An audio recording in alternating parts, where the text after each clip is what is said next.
Hi. ഇന്ന് ഞങ്ങൾ business register ചെയ്യുമ്പോൾ ശ്രദ്ധിക്കേണ്ട കാര്യങ്ങളും പിന്നെ സ്റ്റാർട്ടപ്പ് ഗവൺമെൻറ് ആനുകൂല്യങ്ങളൊക്കെ കുറിച്ചാണ് സംസാരിക്കുന്നത്. എൻ്റെ കൂടെ ആകാശുണ്ട്. Akash, who are you? Hi, I'm Akash and I'm basically a chartered accountant and I've been practicing for last 2 years. Okay. Business register ചെയ്യുമ്പോൾ നമുക്ക് ഇപ്പോൾ പ്രൊപ്പറേറ്റർഷിപ്പ് ഉണ്ട്, പാർട്ണർഷിപ്പ് ഉണ്ട്, LLP ഉണ്ട്, പ്രൈവറ്റ് ലിമിറ്റഡ് ഉണ്ട്. ഏതാണ് ബിസിനസ് രജിസ്റ്റർ ചെയ്യുമ്പോൾ ബെറ്റർ? ശരിക്കും നമ്മുടെ ആവശ്യം എന്താണ്, നമ്മുടെ പർപ്പസ് എന്താണ് ഒരു ബിസിനസ് രജിസ്റ്റർ ചെയ്യുന്നത് കൊണ്ട് എന്നുള്ളതനുസരിച്ചിരിക്കും ഈ പല രജിസ്ട്രേഷൻസും.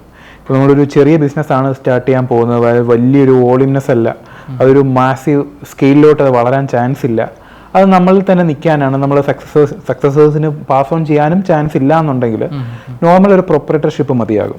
അതിനാകുമ്പോൾ ബേസിക് എക്സംഷൻ ലിമിറ്റും അങ്ങനെയുള്ള ഇൻകം ടാക്സ് ബെനിഫിറ്റ്സും അതിനകത്ത് അവൈലബിൾ ആണ്, കംപ്ലയൻസസും കുറവാണ്. ഈ LLP പ്രൈവറ്റ് ലിമിറ്റഡിൽ വരുമ്പോൾ എന്തൊക്കെയാണ്? LLPയുടെ കാര്യം പറയുകയാണെങ്കിൽ നമ്മുടെ നോർമൽ ട്രഡീഷണൽ പാർട്ണർഷിപ്പ് ഫോം, അതിൽ നിന്നും പാർട്ണേഴ്സിൻ്റെ ലയബിലിറ്റി ലിമിറ്റ് ചെയ്തുകൊണ്ട്, അവരുടെ കോൺട്രിബ്യൂഷനിൽ ലിമിറ്റ് ചെയ്തുകൊണ്ട് ക്രിയേറ്റ് ചെയ്യുന്നൊരു സ്ട്രക്ചറാണ് LLP എന്ന് പറയുന്നത്, ലിമിറ്റഡ് ലയബിലിറ്റി പാർട്ണർഷിപ്പ്. അപ്പോൾ അത് ഒരു പാർട്ണർഷിപ്പ് ആഗ്രഹിക്കുന്നവരാണ്, എന്നാൽ അതിൻ്റെ ലയബിലിറ്റി ലിമിറ്റായിരിക്കണം എന്നുണ്ടെങ്കിൽ നമുക്ക് LLPയിൽ ചൂസ് ചെയ്യാം. ബട്ട് കമ്പനിയിലോട്ട് വരുമ്പോൾ നമ്മുടെ ഈ മാസീവ് സ്കെയിൽ, സക്സഷൻ, ഫണ്ടിങ്, അങ്ങനെയുള്ള ഒരുപാട് ഇഷ്യൂസൊക്കെ നമ്മൾ കൺസിഡർ ചെയ്യുമ്പോൾ ഒരു പ്രൈവറ്റ് ലിമിറ്റഡ് കമ്പനിയായിട്ട് ഇൻകോർപ്പറേറ്റ് ചെയ്യുന്നതായിരിക്കും ഉചിതം. നമ്മുടെ കമ്പനിയുടെ വിഷൻ അനുസരിച്ചിട്ട് വേണം നമ്മൾ രജിസ്റ്റർ ചെയ്യാൻ. ഇപ്പം വെളിയിൽ നിന്നൊക്കെ ഫണ്ട് എടുക്കണം, അങ്ങനെയൊക്കെ ഉണ്ട്. അതെ, നമ്മൾ വെഞ്ചർ ക്യാപിറ്റലിസ്റ്റ് ഒരുപാട് ആൾക്കാർ, നമ്മളിപ്പോൾ ഈ ഇടയ്ക്ക് കേട്ടൊരു ന്യൂസാണ്, അമേരിക്കയിൽ ഇൻട്രസ്റ്റ് റേറ്റ് കുറയ്ക്കാൻ പോകുന്നു. അപ്പോൾ അതിനർത്ഥം എന്താ, അമേരിക്കയിലുള്ള ആൾക്കാർക്ക് ഒരുപാട് ഫണ്ട് അവർക്ക് ഇൻട്രസ്റ്റ് വളരെ ലോ ആയിട്ടോ ഇൻട്രസ്റ്റ് ഫ്രീ ആയിട്ടോ ഒക്കെ കിട്ടിയേക്കാം. അപ്പോൾ അവർ ഇത് എവിടെ ഇൻവെസ്റ്റ് ചെയ്യാൻ പോകുന്നു ഈ പൈസ? അമേരിക്കൻ ഇൻഡസ്ട്രി നമുക്ക് നോക്കി അറിയാം, അവിടുത്തെ ടോപ്പ് 10 കമ്പനീസ് എന്ന് പറയുന്നത് ടെക്നോളജി റിലേറ്റഡ് ആയിട്ടുള്ള കമ്പനീസാണ് അവിടെ കൂടുതലും ഉള്ളത്. അവർക്ക് ഡൈവേഴ്സിഫൈ ആയിട്ട് ഇൻവെസ്റ്റ് ചെയ്യണമെന്നുണ്ടെങ്കിൽ ഏറ്റവും ബെസ്റ്റ് ആയിട്ട് 7 to 8% ഗ്രോ ചെയ്യുന്ന ഒരു എക്കണോമി, അതിൽ ഏറ്റവും ഡൈവേഴ്സിഫൈഡ് ആയിട്ടുള്ള കമ്പനീസും ഉള്ളത് ഇന്ത്യയിലാണ്. അപ്പോൾ തീർച്ചയായും ഈ ഫണ്ടുകൾ എങ്ങോട്ടാണ് വരേണ്ടത്? ഇന്ത്യയിലോട്ടാണ് വരേണ്ടത്. അപ്പോൾ ഇന്ത്യൻ സ്റ്റാർട്ടപ്സിനാണ് ഈ ഫണ്ട് എല്ലാം ജനറേറ്റ് ചെയ്യുക. അപ്പോൾ ആ ഫണ്ട്സ് വരുമ്പോൾ അവർ എപ്പോഴും അവർക്ക് സുതാര്യമായ ഒരു സ്ട്രക്ചർ ഓഫ് എൻറ്റിറ്റി എന്ന് പറയുന്നത് ഒരു പ്രൈവറ്റ് ലിമിറ്റഡ് കമ്പനി ആയിരിക്കും. ഇപ്പോൾ ഒരു LLP ഓർ പ്രൊപ്പറേറ്റർഷിപ്പിനേക്കാളും എന്തുകൊണ്ടും ബെറ്റർ പ്രൈവറ്റ് ലിമിറ്റഡ് കമ്പനി. ഞാൻ നേരത്തെ പറഞ്ഞതുപോലെ നമ്മുടെ പർപ്പസ്, നമ്മുടെ വിഷൻ, നമ്മുടെ ഉദ്ദേശം അതനുസരിച്ചിരിക്കും. നമ്മുടെ ഒരു വലിയൊരു സ്കെയിലബിൾ ബിസിനസ് അത് ഇനി ഫ്യൂച്ചർ ജനറേഷൻസിന് പാസ് ഓൺ ചെയ്യണം, അങ്ങനെയുള്ളൊരു സിനാരിയോയിൽ അത് വളരെ വലിയൊരു രീതിയിൽ സ്കെയിൽ ചെയ്ത് അതിനകത്ത് ഇൻവെസ്റ്റ്മെൻറ്റ് കൊണ്ടുവന്ന് ഫ്യൂച്ചറിൽ അതൊരു ഇന്ത്യൻ സ്റ്റോക്ക് എക്സ്ചേഞ്ചിൽ BSEയിലോ NSEയിലോ ഒക്കെ ലിസ്റ്റ് ചെയ്യണം എന്നുള്ളൊരു ആഗ്രഹമൊക്കെ ആ ഒരു വലിയൊരു രീതിയിൽ അതൊരു ലിസ്റ്റഡ് കമ്പനിയാക്കി മാറ്റണം എന്നുള്ളൊരു ആഗ്രഹം ഉണ്ടെങ്കിൽ നമുക്ക് തീർച്ചയായും ഒരു പ്രൈവറ്റ് ലിമിറ്റഡ് കമ്പനിയായിട്ട് സ്റ്റാർട്ട് ചെയ്യുന്നതാണ് നല്ലത്. മാത്രമല്ല ഒരു സ്റ്റാർട്ടപ്പ് ഇന്ത്യ എന്നുള്ള രീതിയിൽ അവരുടെ റെക്കഗ്നിഷൻ കിട്ടുമ്പോഴും അതിനകത്ത് മാക്സിമം ബെനിഫിറ്റ്സ് യൂട്ടിലൈസ് ചെയ്യാൻ പറ്റുന്ന ഒരു പ്രൈവറ്റ് ലിമിറ്റഡ് കമ്പനിക്കായിരിക്കും. ഇപ്പോൾ ഈ സ്റ്റാർട്ടപ്പ് കാണുന്നുണ്ടെങ്കിൽ ഗവൺമെൻറ് സൈഡിൽ നിന്ന് എന്തൊക്കെയാണ് ആനുകൂല്യങ്ങളൊക്കെ സ്റ്റാർട്ട് ചെയ്യുകയാണെങ്കിൽ?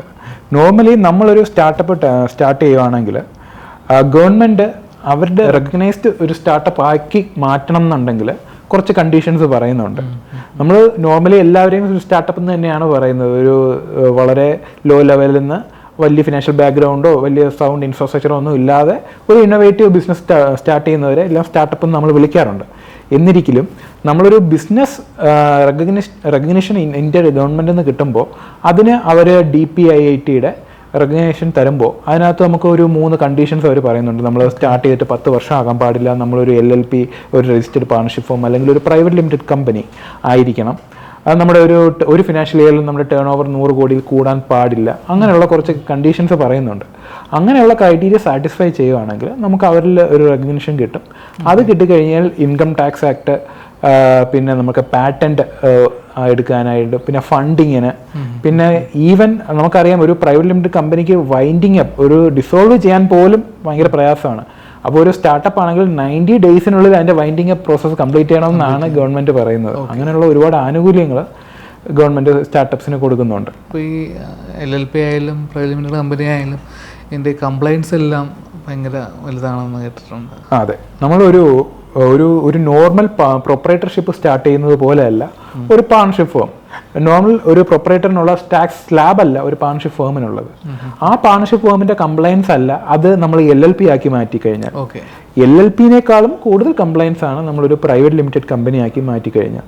നമ്മൾ ഇൻകോർപ്പറേഷൻ തൊട്ട് annual filing, ROC filing, statutory audit, DIR 3, KYC, DPT3 തുടങ്ങിയ നിരവധി ഫോംസ് ഫയൽ ചെയ്യാനുണ്ട്, നിരവധി കംപ്ലയൻസ് പാലിക്കാനുണ്ട്, ഓഡിറ്റിംഗ് ഉണ്ട്, ഓഡിറ്റ് ട്രയൽ ബാധകമാണ്, ROC ഫയലിങ്സ് ആനുവലി ചെയ്യണം. നമുക്ക് ബിസിനസ് ഉണ്ടെന്നിരിക്കെ ഉണ്ടാകാതിരിക്കെ എങ്കിൽ പോലും നമ്മൾ കംപ്ലയൻസ് മാൻഡേറ്ററി ആയിട്ട് പാലിക്കേണ്ട കാര്യങ്ങളാണ്.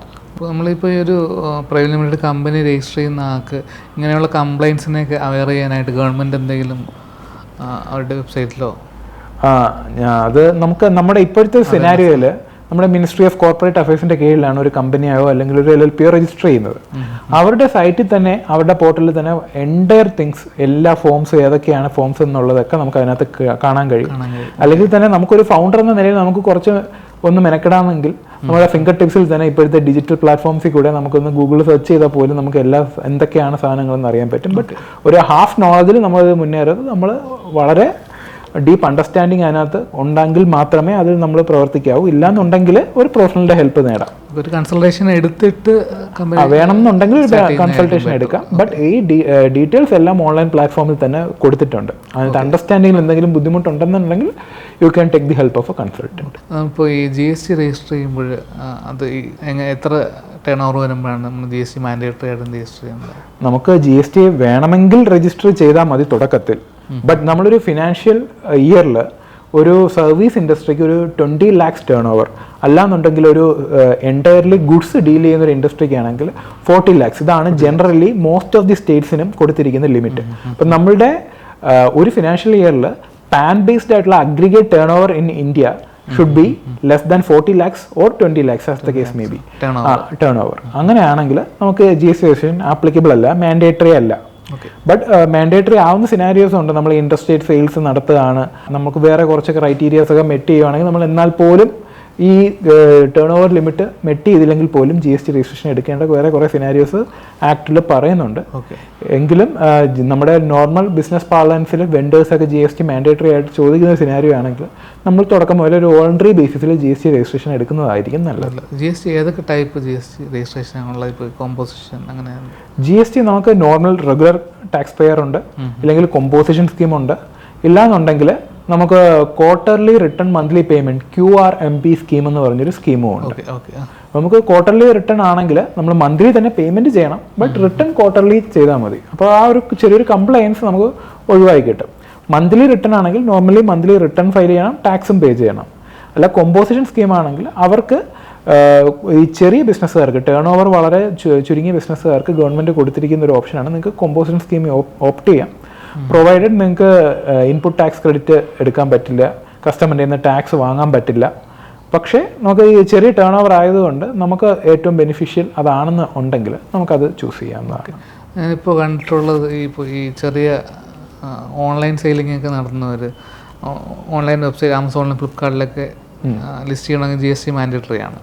ഓക്കെ, അപ്പോൾ അത് എടുത്തിട്ട് ചിലപ്പോൾ അവർ സ്റ്റോപ്പ് ചെയ്യുമ്പോൾ ഈ GST ഫയൽ ചെയ്യാണ്ടൊക്കെ വിട്ട് ലീഗലി ഇഷ്യൂസ്. നമ്മളൊരു കമ്പനി രജിസ്റ്റർ ചെയ്യുന്ന പോലെ തന്നെയാണ് ഒരു GST രജിസ്റ്റർ ചെയ്താലും നമ്മൾ ക്യാൻസൽ ചെയ്യുന്ന അന്ന് ആ മാസം വരെയും നമ്മൾ GST റെഗുലറായിട്ട് അതിൻ്റെ കംപ്ലയിൻസ് ഫയൽ ചെയ്തിരിക്കണം. നമുക്ക് ബിസിനസ് ഇല്ലെങ്കിൽ പോലും നമ്മൾ നിൽ റിട്ടേൺ എങ്കിലും അത് ഫയൽ ചെയ്തിരിക്കണം. ഒരു സെയിൽ നടന്നില്ലെങ്കിൽ പോലും നമ്മൾ റിട്ടേൺ മാൻഡേറ്ററി ആയിട്ട് ഫയൽ ചെയ്തിരിക്കണം. ഇല്ലാന്നുണ്ടെങ്കിൽ ലേറ്റ് ഫീ പെനാൽറ്റി ഒക്കെ അട്രാക്ട് ചെയ്യുന്നതാണ്.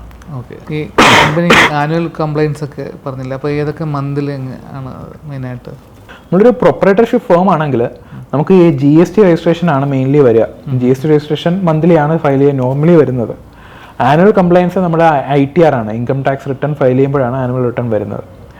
അതേ ഉള്ളൂ മെയിൻലി. ബട്ട് റിഗാർഡിങ് ഇൻഡസ്ട്രീസ്, അപ്പോൾ ഇൻഡസ്ട്രി വൈസ് നമുക്ക് മാറാം. ഇപ്പോൾ ഒരു ഹോട്ടൽ ഇൻഡസ്ട്രിയാണ്, ഫുഡ് റിലേറ്റ് ചെയ്തിരിക്കുന്ന ഇൻഡസ്ട്രിയാണ്, കോൾഡ് ചെയിൻ അങ്ങനെയുള്ളതൊക്കെ ആണെങ്കിൽ FSSAയുടെ രജിസ്ട്രേഷൻ അല്ലെങ്കിൽ ലൈസൻസ്, ഇറ്റ് ഡിപ്പെൻസ്. അപ്പോൾ വലിയ ടേൺ ഓവർ ഒക്കെ ഉള്ള കപ്പാസിറ്റി പ്രൊഡക്ഷൻ ഒക്കെ ഉള്ളവർക്കാണെങ്കിൽ FSSAയുടെ ലൈസൻസ് വേണം. ഈ എക്സ്പോർട്ട് ആണെങ്കിൽ സെൻട്രൽ ലൈസൻസ് വേണം. അപ്പോൾ അതൊക്കെ അതിൻ്റെ കംപ്ലയൻസ് കൂടിക്കൊണ്ടിരിക്കും. അങ്ങനെയുള്ള ഇൻഡസ്ട്രി സ്പെസിഫിക് ആയിട്ടുള്ള ലൈസൻസും രജിസ്ട്രേഷൻസും മാറി തിരിഞ്ഞും വരാം. അപ്പോൾ അതൊക്കെ ഉണ്ടെങ്കിൽ ആ എക്സ്ട്രാ കംപ്ലയൻസ് ആ ഇൻഡസ്ട്രിക്ക് വരാൻ സാധ്യതയുണ്ട്. ഓക്കെ, ഈ MSME ആണല്ലോ ഇന്ത്യയുടെ ബാക്ക് ബോൺ എന്നിങ്ങനെ വായിച്ചു. അതെ അതെ അതെ, നമ്മുടെ ടോട്ടൽ GDP-യിൽ 40% MSME കോൺട്രിബ്യൂട്ട് ചെയ്യുന്നു എന്നാണ് പറയുക. അപ്പോൾ ആ MSME-യുടെ ഒരു വാലിഡിറ്റിയാണ് ഈ ഉദ്യം രജിസ്ട്രേഷൻ കൊണ്ട് നമ്മൾ ഉറപ്പിക്കുന്നത്. ഇപ്പോൾ പുതിയ ഇൻകം ടാക്സ് ആക്ടിലും പുതിയ ലോസ് അമെൻഡ് ചെയ്ത് കൊണ്ടുവന്നിട്ടുണ്ട് ഇത്തവണ. നമുക്ക് ഒരു MSME രജിസ്റ്റേർഡ് എൻറ്റിറ്റിക്ക് നമ്മൾ കൊടുക്കാനുള്ള പൈസ കൊടുത്തില്ല എന്നുണ്ടെങ്കിൽ നമുക്ക് ആ എക്സ്പെൻസ് നമുക്ക് നമ്മുടെ ഇൻകം ടാക്സ് റിട്ടേണിൽ ക്ലെയിം ചെയ്യാൻ പറ്റില്ല. അങ്ങനെയാണ് ഇപ്പോൾ ഇത്രയ്ക്ക് സ്ട്രിഞ്ചൻ്റ് ആയിട്ട് കൊണ്ടുവന്നിരിക്കുന്നത്. അതുപോലെ തന്നെ നമുക്ക് ആ ക്യാഷ് കൊടുക്കേണ്ട സമയത്തിനുള്ളിൽ കൊടുത്തില്ല, 45 ദിവസമാണ് മാക്സിമം. ആ ദിവസത്തിനുള്ളിൽ കൊടുത്തില്ല എന്നുണ്ടെങ്കിൽ RBI റേറ്റിന്റെ 3 ഇരട്ടി ഇൻട്രസ്റ്റ് റേറ്റിൽ നമുക്ക് അവരുടെ പേയ്മെന്റ് പേ ചെയ്യണം എന്നാണ്. സമാധാൻ പോർട്ടലിലേക്ക് അതെ അതെ അതെ, അങ്ങനെ ഒരുപാട് കാര്യങ്ങൾ പറയുന്നുണ്ട് ഇപ്പോൾ MSMEക്ക് ആനുകൂല്യങ്ങൾ കൊണ്ടുവരാനായിട്ട്. പക്ഷെ ഒരു ഡീമെറിറ്റ് എന്താണെന്ന് വെച്ച് കഴിഞ്ഞാൽ, ഞാനിപ്പോൾ ഇടയ്ക്ക് കേട്ടൊരു കാര്യമാണ്, വലിയ കമ്പനീസ് അതുകൊണ്ട് തന്നെ മനഃപൂർവ്വം MSMEകളെ ഒഴിവാക്കാൻ ശ്രമിക്കുന്നു എന്നൊരു വാർത്തയും ഞാൻ കേട്ടു. എത്രത്തോളം ശരിയാണെന്നുള്ളത് നമുക്കറിയില്ല, ബട്ട് അങ്ങനെയും ഒരു വാർത്ത കേൾക്കുന്നുണ്ട്. അപ്പോൾ അവർക്ക് അതിൻ്റെ ഒരു റിസ്ക് എടുക്കാൻ വയ്യാത്തത് കൊണ്ടാവാം MSMEകളെ മനഃപൂർവ്വം ഒഴിവാക്കുന്നു എന്നൊരു വാർത്തയും കേൾക്കുന്നുണ്ട്. അപ്പോൾ അതിനെന്ത് ചെയ്യാൻ പറ്റും എന്നുള്ളത് നമ്മൾ ഇനി കണ്ടറിയണം. നമ്മളിപ്പോൾ ഈ ലോൺസും ഒരു ബിസിനസ് സ്റ്റാർട്ട് ചെയ്യുമ്പോൾ ലോൺസും കാര്യങ്ങളൊക്കെ എടുക്കണമല്ലോ. അപ്പോൾ ഈ PMYG, മുദ്ര, അങ്ങനെ ഗവൺമെൻറ് സൈഡിൽ നിന്ന് സപ്പോർട്ടുള്ള ലോണുകളും നമ്മുടെ ഗവൺമെൻറ് ഒരുപാട് ഈ പുതിയ സ്റ്റാർട്ടപ്സിനെ ഹെൽപ്പ് ചെയ്യാനായിട്ട് ഒരുപാട് സ്കീമുകൾ കൊണ്ടുവരുന്നുണ്ട്. അപ്പോൾ അത് നമ്മുടെ ബിസിനസ് സെക്ടർ ഓറിയൻറ്റഡ് ആവാം. ബിസിനസ് ഓൺട്രപ്രണേഴ്സിൻ്റെ ജെൻഡർ ബേസ്ഡ്, വിമൺ ആണെങ്കിൽ സ്റ്റാൻഡപ്പ് ഇന്ത്യ സ്കീം എന്ന് പറഞ്ഞ് വിമൺ ഓൺട്രപ്രണർഷിപ്പിനെ ബൂസ്റ്റ് ചെയ്യാനായിട്ട് ഓരോ സ്കീമുകൾ കൊണ്ടുവരുന്നുണ്ട്. പിന്നെ ചെറിയ ഓൺട്രപ്രണേഴ്സിനെ മുദ്ര സ്കീമിൽ ഒരു 10 lakhs വരെ പ്രൊവൈഡ് ചെയ്യുന്നുണ്ട് വിത്തൗട്ട് കൊളാറ്ററൽ. അപ്പോൾ അങ്ങനെ അതിന് ഇൻട്രസ്റ്റ് റേറ്റ് നോർമലി ഉള്ളതിനേക്കാളും കുറച്ചുകൂടി കൂടുതലാണ്, ബിക്കോസ് കൊളാറ്ററൽ ഇല്ലാത്തതുകൊണ്ട് ഒരു ക്രെഡിറ്റ് ഗ്യാരണ്ടി ഫീയും കൂടെ നമ്മൾ പേ ചെയ്യണം. അതുപോലെ ഒരുപാട് സ്കീംസ് ഇപ്പോൾ ഗവൺമെന്റ് പുതുതായിട്ട് ഇങ്ങനെ കൊണ്ടുവരുന്നുണ്ട്. നമ്മളത് വളരെ കേരളത്തിൽ പക്ഷേ വളരെ കുറച്ച് ആൾക്കാർ അത് യൂട്ടിലൈസ് ചെയ്ത് കാണുന്നുള്ളൂ. അവയർനെസ് ഇല്ലാത്തത് കൊണ്ടാകാം, ചിലപ്പോൾ ഇത് ലെൻഡ് ചെയ്യേണ്ട ബാങ്ക്സ് വേണ്ട ഒരു പബ്ലിസിറ്റി കൊടുക്കാത്തത് കൊണ്ടാവാം. അല്ല, ഗവൺമെന്റ് ഇഷ്യൂ ചെയ്യുന്ന പ്രോജക്ട്സ് ഒരു കൊമേഴ്ഷ്യൽ ബാങ്കിൽ കൂടി കൊടുക്കേണ്ട എല്ലാ ആനുകൂല്യങ്ങളും കൊടുത്തേ മതിയാകും. അത് ഒരു ബാങ്കിലും നിഷേധിക്കാൻ കഴിയില്ല. അത് എല്ലാ ബാങ്കും ചെയ്യേണ്ടതാണ്. നിഷേധിക്കുന്നു എന്ന് നിങ്ങൾ എവിടെയെങ്കിലും നിങ്ങൾക്ക് കേൾക്കുകയോ അല്ലെങ്കിൽ നിങ്ങൾക്കൊരു അവസരം അങ്ങനെ നമ്മുടെ മുന്നിൽ നമുക്കൊരു ലോൺ ഗവൺമെൻറ് സ്കീം നിരോധിക്കപ്പെടുകയാണ് വിത്തൗട്ട് പ്രോപ്പർ ഡോക്യുമെൻറ്റേഷൻ, അങ്ങനെയാണെങ്കിൽ ആ ബാങ്കിനോട് പറയാം നിങ്ങൾക്ക് എന്തുകൊണ്ട് നമുക്ക് ഈ ഗവൺമെൻറ് സ്കീമിലുള്ള ലോൺ അനുവദിച്ച് തരാൻ പറ്റില്ല എന്ന് അവരുടെ ലെറ്റർ ഹെഡിൽ എഴുതി തരാൻ പറയുക, അല്ലെങ്കിൽ മെയിൽ അയക്കാൻ പറയുക അവരുടെ ഒഫീഷ്യൽ ബാങ്കിൽ നിന്ന്. അല്ല, അങ്ങനെയാണെങ്കിൽ നമുക്ക് അത് വെച്ച് നമുക്ക് പ്രൊസീഡ് ചെയ്യാൻ പറ്റും. കാരണം അങ്ങനെ ചെയ്യാൻ പാടില്ല എന്നാണ് ഗവൺമെൻറ് പറയുന്നത്. ഗവൺമെൻറ് അംഗീകൃതമായിട്ടുള്ള ഒരു സ്കീം ഉണ്ടെങ്കിൽ അത് തീർച്ചയായും അത് ഒരു കൊമേഴ്ഷ്യൽ ബാങ്കിൽ കൂടെ ഷെഡ്യൂൾഡ് ബാങ്കിൽ കൂടെ അത് പാസ് ഓൺ ചെയ്യണമെന്നും നിർദ്ദേശം ഉണ്ടെങ്കിൽ തീർച്ചയായും നമുക്കത് ആനുകൂല്യം കിട്ടേണ്ടത് തന്നെയാണ്. ബിസിനസ് ആനുവൽ കംപ്ലൈൻസ് അല്ലാണ്ട് വേറെ എന്തൊക്കെ ഫയലിങ്സ് ആണ് ശ്രദ്ധിക്കേണ്ടത്? അത് ഇൻഡസ്ട്രി സ്പെസിഫിക് ആണ് ഞാൻ പറഞ്ഞതുപോലെ. പിന്നെ നമ്മുടെ ഈ നോർമൽ ഒരു പ്രൊപ്പറേറ്റർ ഫയൽ ചെയ്യുന്ന പോലെ അല്ല ഒരു കമ്പനി ഫയൽ ചെയ്യുന്നത്. ഒരു നോർമൽ പ്രൈവറ്റ് ലിമിറ്റഡ് കമ്പനി ആണെങ്കിൽ ഇൻകോർപ്പറേറ്റ് ചെയ്ത് നമ്മളതിൻ്റെ രജിസ്റ്റേർഡ് ഓഫീസ് അപ്ഡേഷൻ ഉണ്ട്, നമ്മുടെ കമൻസ്മെൻറ്റ് ബിസിനസ് കമൻസ് ചെയ്യുന്നതിൻ്റെ തെളിവായിട്ട് ഷെയർ ക്യാപിറ്റൽ കൊണ്ടുവരുമ്പോൾ അതിൻ്റെ ഫയലിങ്സ് ഉണ്ട്. ആ ഷെയർ ക്യാപിറ്റൽ കൊണ്ടുവരുന്നത് ബ്ലാക്ക് മണി അല്ലാന്ന് വരെ ഉറപ്പ് വരുത്തിയിട്ട് വേണം അതിൻ്റെ അറ്റസ്റ്റേഷൻ ചെയ്യാനെന്നാണ് ഇപ്പോൾ പുതിയ റെഗുലേഷൻസ് ഒക്കെ പറയുന്നത്, prevention of money laundering act വരെയൊക്കെ പറയുന്നത്. അതിനുശേഷം നമ്മുടെ ഇയർ എൻഡ് ആകുമ്പോഴത്തേക്കും നമുക്ക് DAR3 KYC എന്ന് പറയുന്നൊരു KYC അപ്ഡേഷൻ നോമുണ്ട്. നോർമലി നമ്മൾ ഇടക്കാലത്ത് കേട്ടൊരു കാര്യമാണ് ഷെൽ കമ്പനീസിൻ്റെ വളർച്ച. അത് തടയാനായിട്ടും നമ്മൾ ഈ ഷെൽ കമ്പനി തേടി പോകുമ്പോൾ ഇതിൻ്റെ ഡയറക്ടേഴ്സെ കാണാനില്ല, എവിടെയാണെന്ന് പോലും അറിയില്ല. അപ്പോൾ ഈ ഡയറക്ടേഴ്സിൻ്റെ KYC അപ്ഡേഷൻ മാൻഡേറ്ററി ആക്കിയിട്ടുണ്ട്. അവരുടെ അഡ്രസ്സിലോ കമ്മ്യൂണിക്കേഷൻ ഡീറ്റെയിൽസിലോ എന്തെങ്കിലും ചേഞ്ച് ഉണ്ടെങ്കിലും ഇല്ലെങ്കിലും അവർ എല്ലാ വർഷവും ഈ KYC സെപ്റ്റംബർ 30-നുള്ളിൽ DAR3 KYC എന്ന് പറയുന്ന ഫോം അപ്ഡേറ്റ് ചെയ്തിരിക്കണം. ഇല്ലാന്നുണ്ടെങ്കിൽ 5,000 പെനാൽറ്റിയാണ് ഗവൺമെൻറ് പറയുന്നത്. അതുപോലെ ഈ ഡെപ്പോസിറ്റ്സ് സ്വീകരിക്കുന്നതിലും അങ്ങനെ തുടങ്ങിയ കാര്യങ്ങളിലും ഒരുപാട് ഫോംസ് പറയുന്നുണ്ട്. MSMEയിൽ നിന്നും നമ്മൾ പൈസ തിരിച്ചു കൊടുക്കാനുണ്ടെങ്കിൽ അതെല്ലാം നമ്മൾ സെൽഫ് ഡിക്ലറേഷൻ കൊടുക്കണം ഈ MCയുടെ പോർട്ടലിൽ. നമ്മൾ ഇതെല്ലാം private limited company public limited ആക്കാൻ പറ്റും? തീർച്ചയായും പ്രൈവറ്റ് ലിമിറ്റഡ് കമ്പനിയുടെ നമുക്ക് അത് പബ്ലിക് ലിമിറ്റഡ് ആക്കണം എന്നുണ്ടെങ്കിൽ പബ്ലിക്കിൻ്റെ ഒരു പ്രോസ്പെക്ടസ് വഴി അവർക്ക് അവിടെ നിന്ന് ഡെപ്പോസിറ്റ് സ്വീകരിക്കുക എന്നുള്ള ഉദ്ദേശങ്ങൾ വെച്ചുകൊണ്ട് നമുക്ക് വേണമെങ്കിൽ പബ്ലിക് ലിമിറ്റഡ് കമ്പനി ആക്കാം. പ്രൈവറ്റ് ലിമിറ്റഡ് കമ്പനിയുടെ നോർമലി ഒരു 200% ആണ് അതിൻ്റെ ഷെയർ ഹോൾഡേഴ്സിന്റെ ലിമിറ്റ് പറയുന്നത്. നമുക്ക് അതിന് കൂടുതൽ വലിയ ഷെയർ ഹോൾഡേഴ്സ് ആക്കണമെന്നുണ്ടെങ്കിൽ പബ്ലിക് ലിമിറ്റഡ് കമ്പനി ആക്കാം. നോർമലി പറയുന്നത് നമ്മുടെ ഈ അവരുടെ ഈ പബ്ലിക് കമ്പനി ആക്കാൻ വേണ്ടിയിട്ടുള്ള ഈ ഒന്നുകിൽ അതിൻ്റെ ഒരു നീഡ് വരിക. നീഡ് വന്നു കഴിഞ്ഞു കഴിഞ്ഞാൽ പിന്നെ ഗവൺമെന്റ് പറയുന്ന കുറച്ച് ക്രൈറ്റീരിയാസ് പാലിച്ചു കഴിഞ്ഞാൽ പബ്ലിക് ലിമിറ്റഡ് കമ്പനി ആക്കാം. ബട്ട് ഈ പബ്ലിക് ലിമിറ്റഡ് കമ്പനിയാണ് നമ്മൾ പിന്നെ ലിസ്റ്റഡ് കമ്പനിയിലോട്ട് മാറ്റുക. അപ്പോൾ പിന്നെ ആ ക്രൈറ്റീരിയ ഫുള്ള് മാറി. പിന്നെ നമ്മൾ സെബി റെഗുലേറ്റഡ് ആണ്, securities exchange board of India regulate ചെയ്യുന്ന ഒരു ഫോറമാണ്. അപ്പോൾ അതും അവരുടെ regulations, FEMA regulations, RBI regulations ഇതെല്ലാം പാലിച്ചുകൊണ്ട് മാത്രമേ നമുക്ക് പിന്നെ ആ കമ്പനിക്ക് നിലനിൽപ്പുള്ളൂ. അപ്പോൾ ഒരുപാട് ഏരിയാസ് പിന്നെ അവർക്ക് നോക്കേണ്ടി വരും. അതാണ് ഞാൻ ആദ്യം പറഞ്ഞത്, കമ്പനി എന്ന് പറയുമ്പോൾ അതൊരു ലിസ്റ്റഡ് കമ്പനിയിലോട്ട് മാറുമ്പോൾ നമ്മുടെ കംപ്ലയൻസ് എന്ന് പറയുന്നത് നമ്മൾ ഏത് സൈഡിലോട്ട് തിരിഞ്ഞാലും അവിടെയും ഒരു കംപ്ലയൻസ് പാലിക്കേണ്ടതാണ്. നമുക്ക് സെക്ഷൽ ഹറാസ്മെന്റിന് ഒരു പ്രത്യേക ഫോറം വേണം, കസ്റ്റമർ ഗ്രീവൻസിന് ഒരു പ്രത്യേക ഫോറം വേണം, ഷെയർ ഹോൾഡേഴ്സിന്റെ ഗ്രീവൻസിന് ഒരു പ്രത്യേക ഫോറം വേണം, റീറ്റെയിൽ ഷെയർ ഹോൾഡേഴ്സിന്, അതായത് ക്വാളിഫൈഡ് ഇൻസ്റ്റിറ്റ്യൂഷണൽ ബയേഴ്സ് പോലെ അല്ലാത്ത നമ്മളെ പോലത്തെ നോർമൽ റീറ്റെയിൽ ഇൻവെസ്റ്റേഴ്സ് ഉണ്ടാവുമല്ലോ, നമുക്ക് നമ്മളാൽ കഴിയുന്ന ഷെയർ വാങ്ങുന്ന അവർക്ക് വാങ്ങാൻ വേണ്ടി സ്മോൾ ഷെയർ ഹോൾഡേഴ്സിനെ റെപ്രസെന്റ് ചെയ്തുകൊണ്ട് ഒരു പ്രത്യേക ഡയറക്ടർ വേണം. അങ്ങനെയുള്ള ഒരുപാട് നിരവധി കാര്യങ്ങൾ കംപ്ലയിൻസ് അതിനകത്ത് പറയുന്നുണ്ട്. പബ്ലിക് ലിമിറ്റഡ് ആകുമ്പോൾ അതൊരു ലിസ്റ്റഡ് കമ്പനി ആകുമ്പോൾ നമുക്കിപ്പോൾ ഒരു പ്രൊപ്പറേറ്റർഷിപ്പ് ആണെന്നുണ്ടെങ്കിൽ നമുക്ക് നാളെ സ്റ്റോപ്പ് ചെയ്യണമെന്നുണ്ടെങ്കിൽ നാളെ സ്റ്റോപ്പ് ചെയ്യാം. പക്ഷെ ഒരു കമ്പനി ആണെന്നുണ്ടെങ്കിൽ എങ്ങനെ നമുക്ക് അതെ, അതിന് പെർപ്പച്വൽ സക്സഷൻ ആണ് ഒരു കമ്പനിയുടെ ഒരു പ്രത്യേകത എന്ന് പറയുന്നത് തന്നെ. അപ്പം അൺലെസ് ആൻഡ് അതർവൈസ് നമ്മൾ ഇന്റൻഷനലി ഒരു കമ്പനി വൈൻഡപ്പ് ചെയ്തില്ല എന്നുണ്ടെങ്കിൽ ആ കമ്പനി അവിടെ തന്നെ നിലനിൽക്കുന്നു എന്നുള്ളതാണ്. അപ്പോൾ നമ്മളെ മനസ്സിൽ നമ്മൾ കമ്പനി ഇല്ല, നമുക്ക് ഇനി കമ്പനി വേണ്ടാന്ന് പറഞ്ഞുകൊണ്ട് നമ്മൾ കമ്പനിയുടെ ഫയലിങ്സ് ഫയൽ ചെയ്യാതിരുന്നു കഴിഞ്ഞാൽ അതിന് ഭീമമായ പെനാൽറ്റിയും ഫൈനും പിന്നെ ക്രിമിനൽ പ്രോസിക്യൂഷനും ഉണ്ടാകാവുന്ന കേസസ് വരെ വരാം.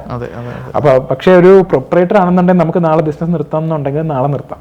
അതിനകത്ത് വേറെ വലിയ പ്രശ്നങ്ങളില്ല. നമുക്ക് GST അതിൻ്റെ രീതി നോക്കിയിട്ട് GST ഫയൽ ചെയ്യാനുള്ളത് എല്ലാ ലേറ്റസ്റ്റ് ഫയലിങ്സും അതിൻ്റെ അവസാനം ചെയ്യേണ്ട ഇൻറ്റിമേഷൻസും എല്ലാം ചെയ്ത് കഴിഞ്ഞ് കഴിഞ്ഞാൽ നമുക്ക് ആ ഫോം അവിടെ വെച്ച് നിർത്തണം എന്നുണ്ടെങ്കിൽ അത് നിർത്താം. എനിക്കിപ്പോൾ പാർട്ട്ണർഷിപ്പിന് താല്പര്യമില്ല, സ്വന്തമായിട്ട് ഒരു കമ്പനി സ്റ്റാർട്ട് ചെയ്യണമെന്നുണ്ടെങ്കിൽ പറ്റും. തീർച്ചയായും അതിനകത്തും ഗവൺമെൻറ് ഒരു ഓപ്പർച്യൂണിറ്റി ഇപ്പോൾ നമുക്ക് കൊണ്ടുവരുന്നുണ്ട്. നമുക്ക് 1% കമ്പനി എന്ന് പറയുന്നൊരു കോൺസെപ്റ്റ് നമ്മുടെ കമ്പനീസ് ആക്ട് 2013 ഉണ്ട്. അപ്പോൾ നമുക്ക് ഹസനെ സ്വന്തമായിട്ടൊരു കമ്പനി സ്റ്റാർട്ട് ചെയ്യണം, വേറെ ആരെയും അതിനകത്ത് ഉൾപ്പെടുത്തേണ്ട, ഒറ്റയ്ക്ക് ചെയ്താൽ മതി. അപ്പോൾ നമുക്ക് നോർമലി ഒരു പ്രൊപ്പറേറ്ററിൻ്റെ ഏറ്റവും വലിയ ബെനിഫിറ്റ് അതാണ്, നമുക്ക് ആരെയും ഇൻക്ലൂഡ് ചെയ്യാതെ നമുക്ക് സ്വന്തമായി ഒരു ബിസിനസ് സ്റ്റാർട്ട് ചെയ്യണം. പക്ഷെ അതൊരു പ്രൊപ്പറേറ്റർഷിപ്പിൽ വേണ്ട, നമുക്കൊരു കമ്പനിയുടെ ഒരു ലീഗൽ സ്റ്റാറ്റസിൽ വേണം എന്നുണ്ടെങ്കിൽ ഇപ്പോൾ അതും സാധിക്കും. ഹസന് സ്വന്തമായിട്ട് ഹസനാണ് അതിൻ്റെ ഒരു സിംഗിൾ ഷെയർ ഹോൾഡറും ഹസൻ തന്നെയാണ് എൻ്റെ സിംഗിൾ ഡയറക്ടർ. പക്ഷേ ഹസന്റെ മരണാനന്തരം നമുക്ക് ആ കമ്പനി മുന്നോട്ട് കൊണ്ടുപോകണമല്ലോ. കമ്പനി എന്ന് പറയുന്നത് ഒരു പെർപ്പച്വൽ ഫംഗ്ഷൻ ആണെന്ന് ഞാൻ പറഞ്ഞു. അപ്പോൾ ആ കമ്പനി മുന്നോട്ട് കൊണ്ടുപോകണമെങ്കിൽ ഒരു നോമിനിയെ നമ്മൾ ആഡ് ചെയ്തിരിക്കണം. ഒരു നോമിനി ക്ലോസ് വെച്ചിട്ട് നമ്മുടെ ഈ കമ്പനിക്ക് ഞാൻ ഒരു സിംഗിൾ ഷെയർ ഹോൾഡർ ആയി ഇരിക്കുകയെ എൻ്റെ ഷെയർ ഹോൾഡിങ്ങിന് അല്ലെങ്കിൽ ഞാൻ എന്ന ഷെയർ ഹോൾഡറിന് എന്തെങ്കിലും സംഭവിച്ചു കഴിഞ്ഞാൽ അത് ഏറ്റുവാങ്ങാനായിട്ട് ഒരു share holder nominee close add ചെയ്ത് മെമ്മോറാണ്ടത്തിൽ ആഡ് ചെയ്ത് വെക്കുക. അപ്പോൾ അയാളായിരിക്കും നമ്മുടെ മരണാനന്തരം പുള്ളി ടേക്ക് ഓവർ ചെയ്യും. ഈ കമ്പനീസ് എല്ലാം സെയിം തന്നെ ആയിരിക്കും വരുന്നത്. കമ്പനി എല്ലാം അതുപോലെ തന്നെ നിലനിൽക്കും. കമ്പനിക്ക് ഒരു ചേഞ്ചും നമ്മൾ ഇന്റൻഷനലി കൊണ്ടുവരാതെ കമ്പനിക്ക് ഒരു ചേഞ്ചും സംഭവിക്കില്ല. നോർമലി നമ്മുടെ മനുഷ്യർക്ക് ലോസ് പറയുന്നത് എന്തൊക്കെ ചെയ്തുകൂടാ എന്നുള്ളതാണ്. ബട്ട് ഒരു കമ്പനി വരുമ്പോൾ എന്തൊക്കെ ചെയ്യാം, നമ്മുടെ മെമ്മോറാണ്ടം ഓഫ് ഒബ്ജക്ട്സും മെമ്മോറാണ്ടം ഓഫ് അസോസിയേഷനും ആർട്ടിക്കിൾസ് ഓഫ് അസോസിയേഷനിലും കൂടെ പറയുന്ന കാര്യങ്ങളെ ഒരു കമ്പനിക്ക് ചെയ്യാവൂ. അത് ലോയിൽ പറയുന്ന കാര്യങ്ങളിലെ കൂടാനും പാടില്ല. ലോയിൽ എന്ത് പറയുന്നോ അതിനകത്ത് നിന്നുകൊണ്ട് എന്തൊക്കെ ചെയ്യാം എന്ന് നമുക്ക് MOA AOA വഴി സ്പെസിഫൈ ചെയ്യാം. ആ കാര്യങ്ങളെ ഒരു കമ്പനിക്ക് ചെയ്യാവൂ. ഓക്കെ, നമ്മളിപ്പോൾ ഒരു കമ്പനിയിൽ പുതിയൊരു സർവീസ് ആഡ് ചെയ്യണമെന്നുണ്ടെങ്കിൽ നമ്മളത് ഗവൺമെന്റിന് അതെ ആഡ് ചെയ്യണമെന്നുണ്ടെങ്കിൽ നമ്മുടെ ഒബ്ജക്ട് ക്ലോസിന് അത് വിരുദ്ധമാകാത്ത രീതിയിൽ ആഡ് ചെയ്ത് വേണം അത് ചെയ്യാൻ. നമ്മളിപ്പോൾ ഗ്രോത്തിൽ പുതിയ സർവീസൊക്കെ ആഡ് ചെയ്യുമ്പോൾ നമ്മളതെല്ലാം ഗവൺമെന്റിന് തീർച്ചയായും നമ്മൾ ഓരോ ഒബ്ജക്റ്റും ആഡ് ചെയ്യുമ്പോൾ അത് മുന്നേ ആഡ് ചെയ്തിട്ടില്ലാത്തൊരു ഒബ്ജക്റ്റ് ആണെങ്കിൽ തീർച്ചയായും ഒബ്ജക്ട് ക്ലോസിൽ അത് ആഡ് ചെയ്തിട്ട് വേണം അത് ചെയ്യാനായിട്ട്. ഓക്കെ നമുക്ക് മെയിനായിട്ട് നമ്മൾ ഫേസ് ചെയ്യുന്ന ചലഞ്ചാണ് ഈ GST ബില്ല് വേണ്ട കസ്റ്റമേഴ്സ് പറയുന്നത്. അപ്പോൾ അതിന് എന്ത് ചെയ്യാൻ പറ്റും? ഒട്ടനവധി ആൾക്കാർക്ക് ബിസിനസ്സുകാർ നേരിടുന്നൊരു പ്രശ്നമായിരിക്കാം ഈ ഒരു GST ഇൻവോയ്സ് വേണ്ട എന്ന് പറയുന്നത്. അപ്പോൾ പേഴ്സണലി നമുക്ക് അങ്ങനെ ഒരു വിഷയം നമ്മൾ ഉണ്ടാകുന്നത് നമ്മൾ അങ്ങനെ ഒരു വിട്ടുവീഴ്ചയ്ക്ക് തയ്യാറാകുമ്പോഴാണ്. അപ്പോൾ ഒരു ബിസിനസ്സുകാരും അങ്ങനെ ഒരു വിട്ടുവീഴ്ചയ്ക്ക് തയ്യാറായില്ല എന്നുണ്ടെങ്കിൽ കസ്റ്റമറിന് വേറെ ഓപ്ഷൻ ഇല്ല, GST പെയ്ഡ് ബില്ല് തന്നെ എടുക്കുക എന്നുള്ളതാണ്. അപ്പോൾ അതിന് നമ്മളും അവർക്ക് അവയർനെസ് ക്രിയേറ്റ് ചെയ്യുക, GST ബില്ല് തന്നെ മാക്സിമം അവരെ കൊണ്ട് സ്വീകരിപ്പിക്കുക. ഇല്ലാന്നുണ്ടെങ്കിൽ നമുക്ക് ആ ബിസിനസ്സിൽ നിന്ന് ഒഴിഞ്ഞു മാറാനേ പറ്റൂ. കാരണം നമ്മളൊരു ബിസിനസ് ആസ് സച്ച് നമുക്കൊരു GST ഇല്ലാതെ ഇപ്പോൾ ബിസിനസ് ചെയ്യുന്നതെന്ന് പറയുന്നത് ശരിയായ നടപടിയല്ല. അതുമാത്രമല്ല വളരെ പ്രോസിക്യൂഷൻ നേരിടാൻ പറ്റുന്ന രീതിയിലുള്ള വളരെ പ്രശ്നകരമായിട്ടുള്ള പെനാൽറ്റീസും ഫൈൻസും ആണ് ഇപ്പോൾ ഗവൺമെൻറ് ഇമ്പോസ് ചെയ്തിരിക്കുന്നത്. അപ്പോൾ തീർച്ചയായും എപ്പോഴും ശ്രദ്ധിക്കേണ്ട ഒരു കാര്യമാണ് കസ്റ്റമറിനെ അവയർനെസ് ക്രിയേറ്റ് ചെയ്യുക, അവർക്ക് GST എന്തുകൊണ്ട് നമുക്ക് മാൻഡേറ്ററി ആയിട്ട് വേണ്ടി വരുന്നു എന്നുള്ള കാര്യം പറഞ്ഞ് മനസ്സിലാക്കുക. ഒരു B2B കസ്റ്റമർ ആണെങ്കിൽ ഒരിക്കലും അവർക്ക് ആ പ്രശ്നം നേരിടേണ്ടി വരില്ല, കാരണം അവർക്ക് ഇൻപുട്ട് ടാക്സ് എടുക്കാം. നമ്മുടെ എൻഡ് കസ്റ്റമർ യൂസ് ചെയ്യുമ്പോഴാണ് ഈ പലപ്പോഴും അവർ ചോദിക്കുന്നത് നമുക്ക് GST ബില്ല് വേണ്ട, ഈ ബില്ല് കിട്ടിയിട്ട് നമുക്ക് പ്രത്യേകിച്ച് ഉപയോഗമൊന്നുമില്ല. ബട്ട് അല്ല, അങ്ങനെയല്ല. നമ്മുടെ എക്കണോമിയെ വളരെയധികം ബൂസ്റ്റ് ചെയ്യുന്നൊരു സാധനമാണ് ഇൻഡയറക്റ്റ് ടാക്സ്. ഇൻഡയറക്റ്റ് ടാക്സ് നമ്മുടെ ഏപ്രിലിൽ തന്നെ 1 ലക്ഷം കോടി GST ലഭിച്ചു എന്നുള്ളൊരു ന്യൂസ് നമ്മൾ കേട്ടതാണ്. അപ്പോൾ എക്കണോമി ബൂസ്റ്റ് ചെയ്യുന്ന നമ്മുടെ സമ്പദ് വ്യവസ്ഥയെ നിലനിർത്തുന്ന ഒരു one of the main boost ഫാക്ടറാണ് GST. സോ ഒബ്വിയസ്ലി നമുക്ക് ആ GST ഒഴിവാക്കാൻ പറ്റില്ല. അപ്പോൾ ഒഴിവാക്കി കൊടുക്കുന്നവരുണ്ടെങ്കിൽ അവരോടും നമുക്ക് പറയാനുള്ളത് എത്രയും പെട്ടെന്ന് തന്നെ എല്ലാവർക്കും GST ബിൽസ് മാത്രം കൊടുക്കുക. അല്ലാത്ത രീതിയിലുള്ളൊരു ബിസിനസ് നമുക്ക് ഒരു സസ്റ്റൈനബിൾ ലെവൽ ഓഫ് ബിസിനസ് അല്ല. എപ്പോഴും GST ബില്ല് തന്നെ ഫോക്കസ് ചെയ്യുക. ഇല്ലാന്നുണ്ടെങ്കിൽ നിയമ നടപടികൾ നമ്മൾ നേരിടേണ്ടി വരും. സ്റ്റാർട്ടപ്പിൻ്റെ രജിസ്ട്രേഷൻ്റെ പ്രോസസ്സ് എങ്ങനെയാണ് നമുക്ക് ചെയ്യേണ്ടത്? ഓക്കെ, നമ്മൾ ഒരു എലിജിബിൾ സ്റ്റാർട്ടപ്പ് ആണെങ്കിൽ, ഒരു സ്റ്റാർട്ടപ്പ് എലിജിബിൾ ആവണമെങ്കിൽ ഞാൻ നേരത്തെ പറഞ്ഞതുപോലെ അവർ ക്രൈറ്റീരിയ ഉണ്ട്. നമ്മളൊരു പുതിയൊരു കമ്പനി ആയിരിക്കണം, 2015 ശേഷം ഇൻകോർപ്പറേറ്റ് ചെയ്ത ഒരു പ്രൈവറ്റ് ലിമിറ്റഡ് കമ്പനിയോ ഒരു LLPയോ ഒരു പാർട്ണർഷിപ്പ് ഫേം, രജിസ്റ്റേർഡ് പാർട്ണർഷിപ്പ് ഫേമോ ആണെങ്കിൽ നമുക്ക് സ്റ്റാർട്ടപ്പ് ഇന്ത്യ രജിസ്ട്രേഷൻ എടുക്കാവുന്നതാണ്. അതിന് അവർ പറയുന്ന ക്രൈറ്റീരിയ എന്ന് പറയുന്നത് ഒരു ഇന്നോവേറ്റീവ് പ്രോഡക്റ്റോ പ്രോസസ്സോ അല്ലെങ്കിൽ നമുക്കൊരു സർവീസോ കൊടുക്കാൻ കഴിയണം, നമുക്കൊരു എംപ്ലോയ്മെന്റ് വെൽത്ത് ക്രിയേഷൻ ഉണ്ടാവണം, നമുക്ക് അതുപോലെ ഒരു വെൽത്ത് അമാസ് ചെയ്യാൻ പറ്റുന്നൊരു പ്രോജക്റ്റ് ആയിരിക്കണം. അപ്പോൾ ഇന്നോവേറ്റീവ് പ്രോഡക്റ്റ് എന്ന് കേൾക്കുമ്പോൾ നമുക്ക് എപ്പോഴും തോന്നും ടെക്നോളജി, IT. ശരിക്കും അങ്ങനെയല്ല. ശരിക്കും ഇന്നോവേഷൻ എന്ന് പറയുന്നത് നമുക്ക് ഫാമിങ്ങിലൂടെയും വരാം. ഞാൻ നേരത്തെ പറഞ്ഞ പോലെ നമ്മുടെ 54 കോടി ജനങ്ങളാണ് എംപ്ലോയ്മെന്റ് സെക്ടറിൽ വർക്ക് ചെയ്യുന്നത്. അതിനകത്ത് 44% അഗ്രികൾച്ചർ ഫീൽഡിലാണ് വർക്ക് ചെയ്യുന്നത്. ലേറ്റസ്റ്റ് കൊണ്ടുവന്നിരിക്കുന്ന ബഡ്ജറ്റിൽ നമ്മുടെ ഫൈനാൻസ് മിനിസ്റ്റർ പറഞ്ഞിരിക്കുന്നത് നമ്മൾ ചിലവഴിക്കുന്ന ഓരോ രൂപയ്ക്കും research and development four farming സെക്ടറിൽ ചിലവഴിക്കുന്ന ഓരോ രൂപയ്ക്കും തിരിച്ച് കിട്ടുന്നത് 13 രൂപയാണ്. അപ്പോൾ 13x ആണ് നമുക്ക് അതിന് റിട്ടേൺ കിട്ടുന്നത്. അത്രയും ബൂമിംഗ് സെക്ടറാണ് ഫാമിംഗ് സെക്ടർ. അതിനകത്തൊരു ഇന്നോവേഷൻ ആയാലും മതി. ഈ എലിജിബിലിറ്റി ക്രൈറ്റീരിയ മെറ്റ് ചെയ്താൽ മതി. അതിനകത്ത് IT തന്നെ വരണം എന്നുള്ളത് പലർക്കും ഒരു ചെറിയ മിസ്കൺസെപ്ഷൻ ഉണ്ട്. അത് ഞാനിവിടെ ക്ലിയർ ചെയ്യുകയാണ്. അങ്ങനെ ഒരു ഇന്നോവേറ്റീവ് പ്രോഡക്റ്റോ പ്രോസസ്സോ സർവീസോ ആയാൽ മതി. അതിനകത്ത് വെൽത്ത് ക്രിയേറ്റ് ചെയ്യാൻ പറ്റണം. പിന്നെ നമുക്ക് എംപ്ലോയ്മെൻറ്റ് ഓപ്പർച്യൂണിറ്റി ഉണ്ടെങ്കിൽ നമുക്ക് സ്റ്റാർട്ടപ്പിൽ രജിസ്റ്റർ ചെയ്യാം. രജിസ്ട്രേഷൻ പ്രോസസ്സ് വളരെ സുതാര്യമാക്കിയാണ് നമ്മുടെ ഗവൺമെൻറ് വെച്ചിരിക്കുന്നത്. NSWS എന്ന് പറയുന്നൊരു വെബ്സൈറ്റ് ഉണ്ട്, നാഷണൽ സിംഗിൾ വിൻഡോ സിസ്റ്റം. അവിടെയാണ് ഇപ്പോൾ സ്റ്റാർട്ടപ്പിൻ്റെ രജിസ്ട്രേഷൻ ഉള്ളത്. അവിടെ നമുക്ക് പോയി മാൻഡേറ്ററി കമ്പനി റിലേറ്റഡ് മാൻഡേറ്ററി ആയിട്ടുള്ള കുറച്ച് ഡീറ്റെയിൽസ് ഫില്ല് ചെയ്ത് കൊടുക്കുക. പിന്നെ അവർ ചോദിക്കുന്ന കുറച്ച് ചോദ്യങ്ങളുണ്ട്. എങ്ങനെയാണ് നമ്മുടെ കമ്പനി ജനറേറ്റ് ചെയ്യാൻ പോകുന്നത്, റവന്യൂ ജനറേറ്റ് ചെയ്യാൻ പോകുന്നത്, എക്സെട്ര. അതൊക്കെ നമ്മൾ ഫില്ല് ചെയ്ത് കൊടുത്തു കഴിഞ്ഞ് കഴിഞ്ഞാൽ നമുക്ക് വിത്തിൻ സ്പോണ്ടേനിയസ് ആയിട്ടാണ് റെസ്പോൺസ് തരുന്നത്. ഏതർ അവർ ക്ലാരിഫിക്കേഷൻ വേണമെങ്കിൽ ക്ലാരിഫിക്കേഷൻ ചോദിക്കും, ഇല്ലാന്നുണ്ടെങ്കിൽ അപ്രൂവ് ആണെങ്കിൽ അപ്രൂവ് ചെയ്യും. അപ്പോൾ വളരെ സ്പീഡപ്പ് ആണ് ആ പ്രോസസ്സ് എല്ലാം. അത് സ്റ്റാർട്ടപ്പ് ഇന്ത്യയുടെ രജിസ്ട്രേഷനാണ്, അത് സെൻട്രൽ രജിസ്ട്രേഷനാണ്. അതിന് ശേഷം നമ്മൾ ഏത് സ്റ്റേറ്റിലാണോ നമ്മുടെ കമ്പനി ഇൻകോർപ്പറേറ്റ് ആയിരിക്കുന്നത് ആ സ്റ്റേറ്റിലെ സ്റ്റാർട്ടപ്പ് മിഷനുമായിട്ട് നമുക്ക് രജിസ്റ്റർ ചെയ്യാൻ കഴിയും. ഇപ്പോൾ കേരളത്തിലാണെങ്കിൽ സ്റ്റാർട്ടപ്പ് ഇന്ത്യ രജിസ്ട്രേഷൻ എടുത്താൽ അടുത്ത സ്റ്റെപ്പ് എന്ന് പറയുന്നത് കേരള സ്റ്റാർട്ടപ്പ് മിഷനിൽ രജിസ്റ്റർ ചെയ്യുക എന്നുള്ളതാണ്. നമ്മുടെ ടെക്നോ പാർക്കിനകത്ത് അവരുടെ ഓഫീസുണ്ട്. അപ്പോൾ അവരുടെ ഒരു അഫിലിയേഷൻ കൂടി നമുക്ക് എടുത്തു കഴിഞ്ഞു കഴിഞ്ഞാൽ കേരള സ്റ്റാർട്ടപ്പ് മിഷന്റെ കീഴിലുള്ള ഗ്രാന്റ് നമുക്ക് സ്വീകരിക്കാൻ കഴിയും. കേരള സ്റ്റാർട്ടപ്പ് ഇന്ത്യയുടെ കീഴിലുള്ള ഗ്രാന്റും നമുക്ക് അപ്ലൈ ചെയ്യാൻ കഴിയും. രണ്ട് രീതിയിൽ ലെവൽ ഓഫ് ഗ്രാന്റ്സ് ഉണ്ട്. ഇപ്പോൾ കേരള സ്റ്റാർട്ടപ്പ് മീഡിയൻ്റെ കീഴിലാണെങ്കിൽ അവരുടെ ഒരു എക്സ്പേർട്ട് പാനലുണ്ട്. അവർക്ക് നമ്മുടെ ഐഡിയ കൊടുത്തു കഴിയുമ്പോൾ അവരത് വാലിഡേറ്റ് ചെയ്തിട്ട് അപ്രൂവ് ചെയ്യാം. അല്ല, നമുക്ക് സ്റ്റാർട്ടപ്പ് ഇന്ത്യയുടെ സ്കീമിലാണെങ്കിൽ അവരുടെ സീഡ് മണി നമുക്ക് പറഞ്ഞ പോലെ 10,000 കോടി രൂപയാണ് SEBI, small industries development bank of ഇന്ത്യക്ക് കൊടുത്തിരിക്കുന്നത്. ഈ SEBI registered alternate investment fund വഴി നമ്മളെ പോലെയുള്ള ചെറിയ സ്റ്റാർട്ടപ്പ് ഇവിടെ ഇന്ത്യയിൽ ക്രിയേറ്റ് ആവുന്നവർക്ക് ഇഷ്യൂ ചെയ്യാനായിട്ട്. അപ്പോൾ സീഡ് മണി ഒരു പ്രൂഫ് ഓഫ് കോൺസെപ്റ്റ് ക്രിയേറ്റ് ചെയ്യുന്നതുവരെ അവിടെ നമുക്ക് ഫണ്ട് ലഭിക്കും. അപ്പോൾ ഇതിനൊക്കെ ഈ സ്റ്റാർട്ടപ്പ് ഇന്ത്യ രജിസ്ട്രേഷൻ മാൻഡേറ്ററി ആണ്. അതുകൊണ്ട് തന്നെ ഈ സ്റ്റാർട്ടപ്പ് ഇന്ത്യ രജിസ്ട്രേഷൻ വളരെ സുതാര്യമായി വെക്കുക എന്നുള്ളത് ഒരു വലിയ ചലഞ്ചിങ് ജോബാണ്. അത് ഗവൺമെൻറ് ഭംഗിയായി നിർവഹിച്ചിട്ടുണ്ടെന്നാണ് എനിക്ക് മനസ്സിലാവുന്നത്. നമ്മൾ അവസാനം ചെയ്തു കൊടുത്ത എല്ലാ രജിസ്ട്രേഷൻസും വളരെ ഫാസ്റ്റായിട്ട് തന്നെയാണ് ഗവൺമെൻറ് അത് ചെയ്തു തന്നിരിക്കുന്നത്. ഇപ്പോൾ ബിസിനസ് ചെയ്യാൻ ആഗ്രഹിക്കുന്ന എല്ലാവരും ഗവൺമെൻറ് നല്ല രീതിയിൽ സപ്പോർട്ട് ചെയ്യുന്നുണ്ടെന്നാണ്. തീർച്ചയായും നമ്മുടെ ഇപ്പോഴത്തെ ഒരു സിനാരിയോയിൽ ഈസ് ഓഫ് ഡൂയിങ് ബിസിനസ് റാങ്കിങ്സിൽ ഇന്ത്യ മുന്നേറിക്കൊണ്ടിരിക്കുകയാണ്. ഒരു 10 വർഷം മുന്നേ ഇന്ത്യയുടെ റാങ്ക് അല്ല ഇപ്പോഴത്തെ റാങ്ക് എന്ന് പറയുന്നത്. നേരത്തെ നമുക്ക് അതെ നമുക്കൊരു തുടക്കത്തിലുള്ള ഒരു സിനാരിയോ അല്ല ഇപ്പോൾ ഒരു കമ്പനി ഇൻകോർപ്പറേഷനൊക്കെ അൺലെസ് ആൻഡ് അതർവൈസ് നമുക്ക് എന്തെങ്കിലും സൈറ്റ് ഇഷ്യൂസ് വന്നു കഴിയുന്നുണ്ടെങ്കിൽ, അല്ലാന്നുണ്ടെങ്കിൽ നമുക്ക് പെട്ടെന്ന് തന്നെ ഒരു കമ്പനി ഇൻകോർപ്പറേറ്റ് ചെയ്ത് ഒരു GST രജിസ്ട്രേഷൻ എടുത്ത് നമുക്കൊരു മാസത്തിനുള്ളിൽ തന്നെ ഫുൾ ഫ്ലജ്ഡ് ആയിട്ടൊരു കമ്പനി റൺ ചെയ്യാൻ കഴിയും. ഈ പറഞ്ഞ കാര്യങ്ങളിൽ എന്ത് ഡൗട്ട് ഉണ്ടെങ്കിലും നമുക്ക് കമൻറ്റ് ചെയ്താൽ മതി, അല്ലെങ്കിൽ ഞങ്ങളെ കോൺടാക്ട് ചെയ്താൽ ഞങ്ങൾ സപ്പോർട്ട് ചെയ്യുന്നതായിരിക്കും.